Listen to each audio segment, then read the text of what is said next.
Chennai Broadway பிரகாசம் சாலையில் 3000க்கும் மேற்பட்ட வங்கி ஊழியர்கள் வேலைநிறுத்த போராட்டங்களில் ஈடுபட்டு வருகின்றனர். இதுகுறித்து எமது செய்தியாளர் கவினா வழங்கக்கூடிய தகவல்களை கேட்கலாம். வணக்கம் கவினா. வங்கி ஊழியர்கள் தற்போது வேலைநிறுத்த போராட்டத்தை அறிவித்து போராட்டத்திலும் ஈடுபட்டு வருகிறார்கள். அவர்கள் வழங்கக்கூடிய கோரிக்கைகள் என்ன, விரிவாக பதிவிடலாம்? சூர்யா, இந்தியா முழுவதும் உள்ள 8 லட்சம் கோடி வங்கி ஊழியர்கள் இன்று நாடு முழுவதும் வேலைநிறுத்த போராட்டத்தில் ஈடுபட்டு வருகிறார்கள்.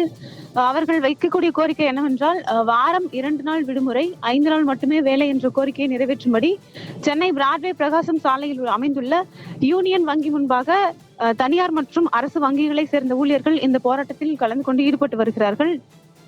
ஏற்கனவே மாதத்தில் 4 சனிக்கிழமைகளில் 2 சனிக்கிழமை விடுமுறை விடப்பட்டிருக்கக்கூடிய நிலையில் மீதம் இருக்கும் 2 சனிக்கிழமைகளுமே விடுமுறை வேண்டும் என்ற கோரிக்கை முன்வைத்து போராட்டத்தில் ஈடுபட்டு வருகிறார்கள்.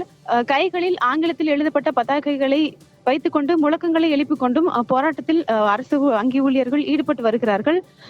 வங்கி ஊழியர்கள் இயந்திரங்கள் அல்ல, மனிதர்கள் என்றும் வங்கி ஊழியர்களுக்கு நீதி வேண்டும், 5 நாள் விடுமுறை என்பது ஒரு உரிமை, சலுகை அல்ல என்ற பதாகைகளை கையில் ஏந்தி கொண்டு அவர்கள் போராட்டத்தில் ஈடுபட்டு வருகிறார்கள். மொத்தம் 3000க்கும் மேற்பட்ட வங்கி ஊழியர்கள், அரசு மற்றும் தனியார் வங்கி ஊழியர்கள் இந்த போராட்டத்தில் கலந்து கொண்டிருக்கிறார்கள்.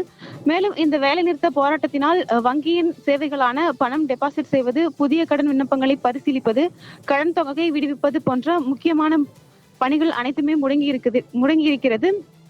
மேலும் இந்த வேலைநிறுத்த போராட்டத்தினால் யூனியன் வங்கி முன்பாக உள்ள பிராட்வே பிரகாசம் சாலையில் போக்குவரத்து நெரிசல் உருவாகி இருக்கிறது. ஸ்தம்பித்திருக்கக்கூடிய பரிவர்த்தனைகள் மற்றும் வங்கி ஊழியர்களுடைய போராட்டம் குறித்த கள நிகழ்வுகளுக்கு நன்றி.